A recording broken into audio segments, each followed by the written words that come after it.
Estamos aquí con nuestro invitado, ex diputado y dirigente dentro de lo que es la izquierda, Cristian Castillo, está aquí con nosotros. Cristian, gracias por venir. ¿Qué tal, Daniela? ¿Cómo estás? Muchos temas para repasar, ¿no? Respecto de lo que nos está dejando la política estas últimas semanas, los diferentes sectores políticos, pero hay un tema que es recurrente y que vuelve a surgir cada tanto y tiene que ver con estos sectores que piden algo que ya se probó en la Argentina y que, bueno, terminó de una manera muy triste además, ¿no? Que es el servicio militar obligatorio. Tenemos un tuit, me dicen, de Patricia Bullrich. Había sido Amalia Granata quien primero pone sobre la mesa esta cuestión, este planteo, así casi de manera informal, y Patricia Bullrich se suma y habla de orden, disciplina y aprendizaje. Dice, si tuviera que definir al servicio cívico voluntario en valores, esas serían las palabras precisas, un verdadero camino hacia la libertad, la autonomía y el cumplimiento de los sueños de los argentinos. ¿Por qué? Bueno, porque Patricia Bullrich tiene su proyecto, ¿no?, que tiene que ver con esto. Dice, el servicio cívico fue implementado en 2019 a través de la Gendarmería Nacional durante nuestra gestión en el Ministerio de Seguridad de la Nación. Allí estamos viendo el video que ya sube, da más detalles. Dice, se anotaron 1.200 jóvenes de entre 16 y 20 años para compartir una experiencia educativa y reflexionar sobre los valores democráticos, sus derechos y responsabilidades. Bueno, ahí continúa, lo seguimos. El programa estuvo compuesto por talleres basados en temáticas de promoción de la salud, orientación vocacional e inmersión al mundo educativo, laboral, liderazgo y trabajo en equipo. Cristian, ¿qué pensás cada vez que esta propuesta se vuelve a poner sobre la mesa? Creo que hay dos niveles. Primero, uno que creo que es una bomba de humo que tira Granata para recorrer canales y posicionarse mediáticamente, que se hable del tema y que hable ella en particular del tema, ¿no?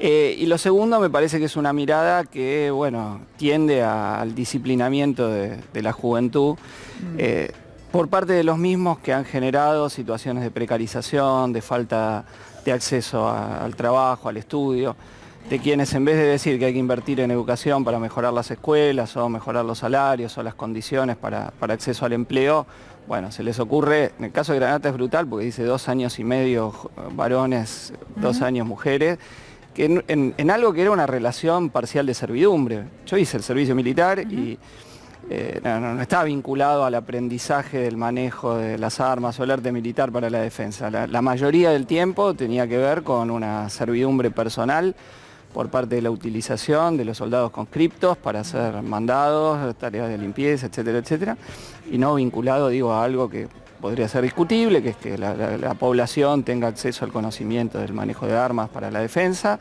pero nunca fue eso, fue una manera de donde todos los que lo pasábamos era, che, perdimos un año, esa fue la situación en la que se estaba, y ahora está vinculado a un sector particular, porque no dice que los jóvenes que viven en los country o en las zonas más acomodadas sean los que estén en esa situación, sino jóvenes a los que se les niega el acceso al trabajo o al estudio. El que no estudia no es porque no quiere, sino porque no puede, porque, bueno, tiene que salir a trabajar antes o porque tiene condiciones de vida tan precarias que en Argentina es agraviante, ¿no? Porque, a ver, escuchamos el número general de la pobreza, el 37 y pico %, y bueno, es intolerable, 17 millones de personas. Pero estas cifras crecen en el sector infanto-juvenil, ¿no? Llega casi al 60%. Entonces es una situación verdaderamente muy complicada y donde los primeros trabajos que se consiguen son por 30.000 pesos, 35.000 pesos, si es que se consiguen, y en condiciones de trabajo totalmente sin ningún derecho. Vos fijate cómo se ha de alguna forma naturalizado que ahora la juventud, si entra a laburar, lo hace sin aguinaldo, lo hace sin vacaciones, sin una relación laboral formalizada. Sí, la precarización absoluta. Las empresas de delivery, ¿no? Porque muchas veces tenés un grado de formalización como monotributista, pero no tenés regularizada tu situación de trabajador de trabajadora. Entonces te enfermás y no tenés licencia por enfermedad, querés estudiar, no tenés días por examen. Sos madre, sos padre. ¿Por qué crees que proponen esto? Vos decías, en el caso de Granata, bueno, hay una explicación que probablemente sea que se hable, ¿no? Pero es verdad también que en los últimos tiempos se habla de un crecimiento de la derecha en cierto sector de los votantes, que casualmente sería el de los más jóvenes, aquellos que históricamente se volcaron a la izquierda, tal vez lo siguen haciendo, no quiero ser injusta con eso, pero que, bueno, podría hacerles captar más votantes. ¿Por qué crees que proponen estas cosas? ¿Hay una derechización de la sociedad y de los jóvenes en especial? No, a ver, yo creo que los fenómenos son todos iguales. En el caso de Milei agarra una parte de los hijos de votantes de Macri, ¿no? Esos son el grueso de los votantes de Milei, aunque hay una parte de la población que tiene bronca, porque bueno, los que gobiernan nos han llevado a esta situación tan complicada, tan difícil, y entonces hablar contra los que gobiernan, bueno, alguno dice, che, a lo mejor tiene razón si propone algo distinto, aún sin compartir las ideas de Milei o no escuchándolas en un momento y cuando las escuchan empiezan a pensar distinto. Bueno, el mismo Milei no habla de esto, creo que una parte de los jóvenes que simpatizan con él, si dice que van a estar 2 años en relación de servidumbre personal en un cuartel, ya no sé si van a simpatizar tanto. Creo que Granata con esta propuesta, Bullrich apuntan más a otro votante de más edad. Alguna vez esto lo tiró también Olmedo, ¿te acordás? El de Salta, como bomba de humo candidata, y bueno, quedó en la nada. Pero no serían solamente los votantes hijos de los votantes de Mauricio Macri. No, de hecho, con Mauricio yo digo, Macri... ese es un componente. Veía una encuesta que dice que 3 de cada 10 de los votantes de Juntos por el Cambio se inclinaría por Milei. Bueno, ese es el componente central, aunque hay otro componente que obviamente para llegar a un 17, 20%, como le dan las encuestas, tiene un componente de otro sector que está enojado. Por la antipolítica, decís. Sí, y con un... A ver, una parte tiene un enojo claramente entendible, la gente está enojada más allá de los que votan a Milei, claro. Es crítica y tiene razón para estar, porque es una situación donde los salarios pierden todos los días con la inflación y donde cada vez tenés que trabajar más horas para poder, haciendo horas extras, para poder llegar a fin de mes. E incluso porque te ponen en agenda temas que no son los que pueden mejorar la situación del pueblo trabajador. Por ejemplo, a la izquierda venimos planteando, lo hicimos en la campaña electoral y seguimos la reducción de la jornada laboral. Pero es posible eso, lo sé, y sé que va en coincidencia con lo que en Europa se discute o discuten o proponen ciertos sectores. Pero es posible, porque algunos piensan, bueno, pero trabajar menos implica producir menos en este momento.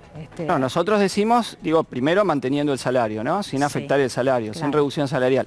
Pero si vos ves en la historia, cada vez que se redujo la jornada laboral, decían lo mismo. Cuando la jornada laboral se bajó a 10 horas en Inglaterra, decían, no, la ganancia se hace en las horas, la hora 11 no se puede. O sea, los mismos economistas que ahora se pasean por acá diciendo no se puede, eran los que lo decían. Y las 8 horas, bueno, fue una gran lucha internacional de la clase obrera. Desde que se estableció en nuestro país las 8 horas, 1929, hasta hoy la productividad del trabajo se multiplicó 2 veces y media, y sin embargo la jornada laboral está igual. Entonces todo lo que es mejorar la vida de la clase trabajadora, te tiran con todo que nunca se puede conseguir, que es imposible. No, se puede conseguir, obviamente, a costa de la ganancia de los capitalistas, pero en los últimos años hubo una transferencia brutal de ingresos del trabajo hacia el capital, y ahí nadie dijo nada. A ver, cuando se pierde 1 de cada 5 pesos que tenés en el bolsillo, que es lo que se perdió desde el 2017 hasta la fecha, ¿no? Con Macri primero, con Alberto después. Ahí nos dicen cómo vive el trabajador con un 20% menos. Y vos decís, ¿hay que recuperar eso? No, ¿y cómo van a hacer los empresarios? Claro, que devuelvan lo que se llevaron. Hay un cálculo que dice que son 30.000 millones de dólares que se transfirieron del trabajo hacia el capital. 30.000 millones de dólares que se sacaron a toda la clase asalariada. Y por eso el reparto de la renta nacional, la porción de la clase trabajadora disminuyó el último año nada más del 48 al 43. Bueno, y por esa realidad que... Y creció la participación de los empresarios, o sea, se llevan una ganancia mayor. Justamente por esto tan desigual, ¿no?, que estamos experimentando por estos tiempos, ¿por qué no quieren que sean aquellos que evadieron grandes fortunas los que paguen la deuda con el Fondo Monetario Internacional? Nosotros queremos que vengan esos recursos, pero para atender las necesidades populares, no para pagarle al FMI. El FMI, que se arregle el FMI, no el pueblo trabajador. Que vengan para algo. Nosotros, a ver, nuestra posición es que no hay que pagarle un peso al FMI y cualquier medida que es para recaudar para el Fondo Monetario estamos absolutamente en contra porque fue una estafa. Lo del FMI fue una estafa absoluta sobre el pueblo y entonces, obviamente, los evasores... Esa plata hay que recuperarla, pero para que vaya, digo, a salud, a educación, a mejorar las jubilaciones que hoy están en un estado de indigencia, a mejorar los ingresos de los docentes, del sector de salud, de todo el pueblo trabajador, ¿no? Pero vos sabés cómo funciona la política. La política también funciona de esta manera. Si nosotros le pagamos al fondo, tenemos un acuerdo con el fondo. Si nosotros le pagamos al fondo, bueno, también hay otros recursos y la economía nuestra se supone que podría mejorar. Hay que declarar nula la deuda, los acuerdos, todo, y basta de someternos al Fondo Monetario. Es indignante, van a venir cada 3 meses. Quien gobierna hoy ya decidió. Bueno, pero nosotros, decidió, las decisiones se pueden cambiar. Y nosotros creemos que el pueblo trabajador tiene que movilizarse porque no vaya un peso al Fondo Monetario Internacional nunca más. Ya, en primer lugar, fue una gran estafa, ¿no? Lo que pasa es que, entonces, si fue una estafa, porque si no es una viveza, a ver, vienen. Te estafan y vos decís, che, la pago. A ver, si a vos te estafan, vos la estafa, ¿la pagás? No. No, yo te entiendo. Vos resistís la estafa. Y bueno, pero si el dinero no viene, no es que va a los que menos recursos tienen. Directamente no viene. Bueno, si pero el dinero tiene que ver. No viene, bueno, pero el dinero de los evasores hay que recuperarlo para que vaya a favor del pueblo, insisto, no para un fondo al FMI. Hay que construir viviendas. Tenemos, mira, la cifra es verdaderamente choqueante. 3,8 millones de familias, calculada, unas 12, 13, 14 millones de personas en emergencia habitacional en Argentina. 3,8 millones. Bueno, es una situación y ¿qué solución hay? Ninguna. Te dicen no hay recursos. Bueno, es hora que los recursos vayan ahí. O el otro día me contaba Nico del Caño, tuvo una movilización en Virrey del Pino, 40 escuelas. Cada vez es menos la alimentación que llega a las escuelas. O sea, tienen las y los docentes que elegir a quién le dan de comer y a quién no. En situaciones también edilicias muy complicadas. Bueno, ahí tienen que estar los recursos, ¿no? Insisto, para pagarle al Fondo Monetario.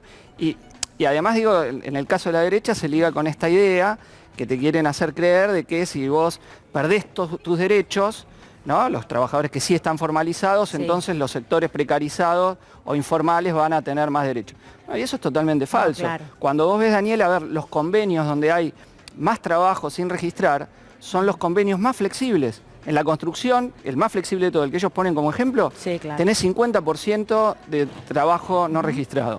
En el trabajo doméstico, no se rige por la ley de contrato de trabajo, 75%. En el sector rural, 70%. Bueno, digo porque hay que desmontar estas falacias que crean, ¿no? Que tratan de transformar en sentido común y de enfrentar por ahí al que está no registrado con considerar privilegiado al que tiene derechos. No, al revés, hay que extender esos derechos y que el joven que entre a trabajar, y no encerrarlo en un cuartel para que haga relaciones de servidumbre, tenga acceso a un trabajo con un salario que le permita llegar a fin de mes y no flexibilizado. Bien, gracias por haber venido, Cristian. No, muchas gracias. Muchas gracias. Y nos vamos